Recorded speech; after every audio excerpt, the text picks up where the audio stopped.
Before we get into the video, take a look at these t-shirts. For the gentlemen, there's Papa Squatch. For the ladies, there's Mama Squatch. And for the kids, there's Sasquatch in training.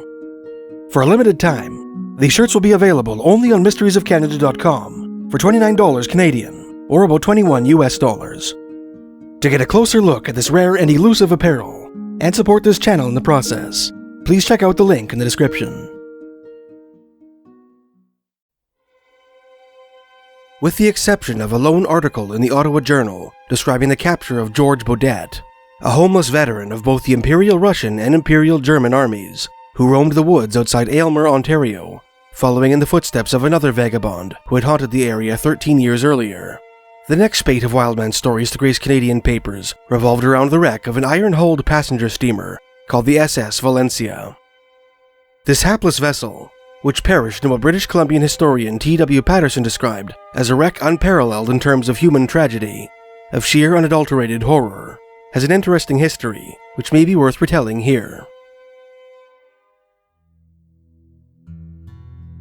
Built in 1882 for the purpose of ferrying passengers between Caracas, Venezuela and New York City, the SS Valencia survived several brushes with disaster throughout its colorful 24-year career. On May 27, 1897, this 1,600-ton American steamship entered Cuba's Guantanamo Bay to deliver passengers and cargo to the port of Guantanamo. At the time, Cuba was embroiled in its third and final war for independence, a struggle between Spain and disgruntled Cuban colonists that had raged intermittently for 20 years. Although the United States had hitherto remained neutral in the conflict between the Catholic monarchy and the Mambises, as Cuban revolutionaries were sometimes called, the Spanish naval officers tasked with guarding Guantanamo Bay were wary of the American vessel as it steamed into the harbor, and for good reason. This latest insurgency had its roots in Florida, where veterans of the previous two Cuban liberation wars had taken refuge. And despite that the U.S. Coast Guard had an excellent record of seizing domestic supplies destined for Cuban revolutionaries, the American public largely supported the insurgency, popular opinion on the conflict having been shaped by so-called yellow journalists who penned sensational articles exaggerating Spanish atrocities in Cuba, apparently in an attempt to sell papers. As it pulled into Guantanamo Bay, the SS Valencia was approached by a cruiser called the Reina Mercedes, the flagship of the Spanish Navy in Cuba, which checked it over with a searchlight before granting it entry into the harbor. When the American steamer, having concluded its business, proceeded out of the bay the following day, it neglected to display its colors, a violation of maritime courtesy. Apparently taking umbrage at this oversight, the captain of the Reina Mercedes fired 2 shells at the foreign vessel, one of which slammed into the water about 80 yards astern of the Valencia, prompting the American captain John F. Skillings to raise the Star and Stripes. The incident was later reported in the American press, but no action was taken against this unwarranted act of Spanish aggression. The following year, while the SS Valencia was in the process of transferring to the west coast of the Americas to ferry passengers and freight between San Francisco and Alaska, an incident occurred which thrust the United States into the war between Spain and the Cuban rebels. In January 1898, American President William McKinley dispatched a battleship called the USS Maine to Havana, Cuba, in response to riots that endangered the lives of American expatriates. On February 15th, while anchored in Havana Harbor, the vessel mysteriously exploded, killing 260 American servicemen. The incident was popularly attributed to the connivances of the Spanish, prompting the United States to enter the war against Spain in what is known today as the Spanish-American War. In June of that year, the SS Valencia was refitted as a troopship for the United States Army and commissioned with shuttling American soldiers between San Francisco and the Philippines, the latter being a Spanish colony in the throes of its own war of independence. In December 1898, at the conclusion of the Spanish-American War, Spain ceded the Philippines to the United States in accordance with the Treaty of Paris, prompting Filipino revolutionaries to shift their aggression to their new overlord, the American military government of the Philippine Islands. The SS Valencia continued to serve as a troopship throughout the ensuing Philippine-American War, finally resuming its former function as a West Coast ferry at the conclusion of that conflict in 1902.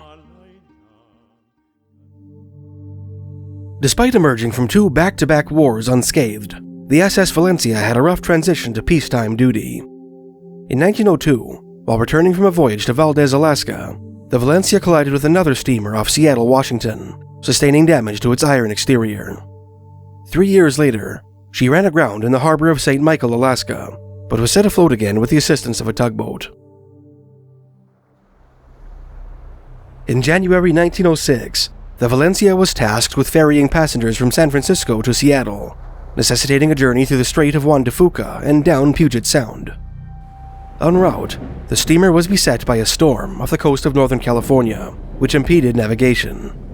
In the confusion that ensued, the crew missed the entrance to the Strait of Juan de Fuca and proceeded north up the west coast of Vancouver Island, into a treacherous stretch of water known colloquially as the Graveyard of the Pacific.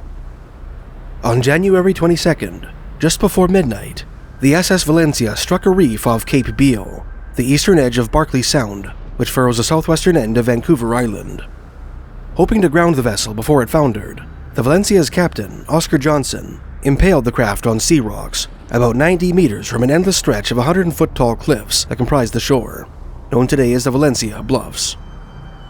Contrary to the orders of the captain, 4 of the ship's 7 lifeboats were filled with passengers, many of them women and children, and lowered into the water. 3 of the lifeboats careened on their way down the side of the iron hull, spilling their unfortunate occupants into the frigid blackness. Most of the passengers drowned immediately, while a few managed to swim to the base of the cliff, to be dashed to destruction by the waves upon the rock. The 4th lifeboat managed to clear the side of the ship and proceed toward the shore, illuminated for a few minutes by the red glow of a distress rocket as its occupants rowed desperately for safety. The boat would not be seen again for another 27 years. 2 more lifeboats were launched when the wind and waves pushed the Valencia to the left, shielding her port side from the worst of the tempest. Only 9 men between these 2 boats managed to make it safely to shore, to a section of cliff which seemed less daunting than the rest, both vessels capsizing in the process. These survivors, led by a school administrator named Frank F. Bunker, huddled among the rocks until first light, whereupon they scaled the cliff face, discovered a telegraph line through the forest, and followed it to a deserted lineman's shack on the western banks of the Darling River. One of the men managed to establish communication with the keeper of the Carmona Point light station, whom he informed of the disaster. The keeper relayed the information to the nearby community of Banfield, which in turn sent word of the disaster to Victoria. 3 rescue ships were then dispatched to the scene of the wreck. Around the same time, Captain Johnson tasked a party of volunteer crew members, led by boatswain Tim McCarthy, with heading to shore in the last lifeboat so that they might find a suitable location on the top of the cliff at which to secure a lifeline shot from the Valencia. The party landed safely at a point about 8 miles northwest of the wreck, where they found a trail directing them to the Cape Beale lighthouse. Rather than head to the cliff as ordered, necessitating a grueling slog through impenetrable rainforest, they headed up the trail and soon staggered up to the door of the promised lighthouse. The light's keeper sent word of the Valencia's plight to Banfield by telegram, only to learn that the settlement had received the same news mere minutes earlier from the keeper of the Carmona Point light. All day, the squall continued to rage without abate, and soon the frozen and weary survivors of the Valencia resigned themselves to another miserable night trapped in their nautical prison, bombarded by wind and spray. Heavy waves continued to beat against the stranded vessel, destroying her lower decks and sweeping errant survivors into the sea. By morning, everyone aboard the ship was forced to occupy the hurricane deck, and many opted to climb into the rigging. That day, on June 24th, 3 rescue ships arrived on the scene and attempted to approach the Valencia. All were forced to abandon the enterprise on account of the waves and the shallow, uncharted sea bottom. Although she had exhausted her lifeboats, the Valencia was still equipped with 2 life rafts, a third having been washed overboard by the waves.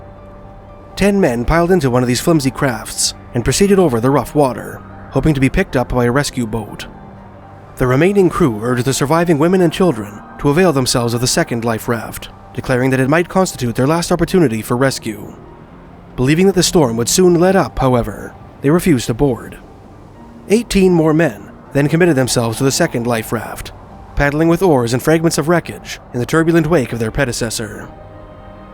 At 11:30 in the morning, about an hour and a half after the life rafts were launched, a huge wave demolished the portion of the Valencia which underpinned the rigging in the hurricane deck. 3 would-be rescuers who had trekked overland from the Carmona Point light, a ragtag party consisting of an assistant lighthouse keeper, a trapper, and a lineman, watched in horror as the remaining passengers and crew plummeted into the ocean. to be hurled against the proximate cliff by incessant breakers, swept out to sea clinging to debris, or drowned in the icy waters of the North Pacific, joining the silent, grisly throng which bobbed about the wreckage. Later that day, the 18 men who had set out on the second life raft were discovered and picked up by a rescue ship. Of the 10 men who had embarked on the first life raft, 2 drowned, while 4 died of exposure. The 4 survivors managed to make their way to a place called Turtle Island, where they were rescued by natives. All told, of the 173 passengers and crew aboard the Valencia, only 37 survived the wreck. All 17 women and 11 children on board the vessel had perished. Over the years, the wreck of the SS Valencia has spawned several chilling ghost stories.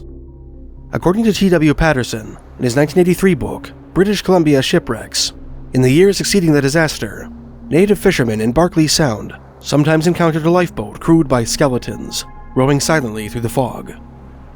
In his 2017 book, The Haunting of Vancouver Island, author Shannon Sin included another tale, which holds that sailors from Seattle often spotted the phantom of the wrecked Valencia while steaming along the southwestern coast of Vancouver Island, its ghostly passengers and crew clinging to the rigging and mast. In 1906, about 7 months after the disaster, a native salvager claimed to have found the Valencia's lost lifeboat in a seaside cave not far from the wreck, occupied by 8 skeletons. Bizarrely, the cave's entrance was fronted by a large boulder which could only be circumvented by a skilled swimmer, precluding access to even the smallest boat. And in 1933, 27 years after the incident, would appear to have been the very same lifeboat washed up on Turtle Island, where the 4 survivors of the 10-man raft had been rescued. Its discoverer, Captain George McFarlane, removed its nameplate with an axe, a relic which is now on display in the British Columbia Maritime Museum in Victoria. One eerie tale associated with the wreck of the SS Valencia, which remains absent from modern retellings of the disaster, appeared in Canadian newspapers in early May 1906, a little more than 3 months after the shipwreck. According to a lineman named David Logan, one of the 3-man rescue party who had trekked overland from the Carmona Point lighthouse, who had witnessed the gruesome climax of the Valencia disaster, local natives claimed that a wildman haunted the woods skirting the Darling River, eking out a Spartan existence not far from the site of the shipwreck. Logan, who routinely recovered the often dismembered remains of the Valencia survivors and buried them in shallow graves on the beach, suspected that the mysterious figure might be a survivor of the wreck, his mind shattered by the trauma of the disaster that claimed the lives of so many of his fellow shipmates.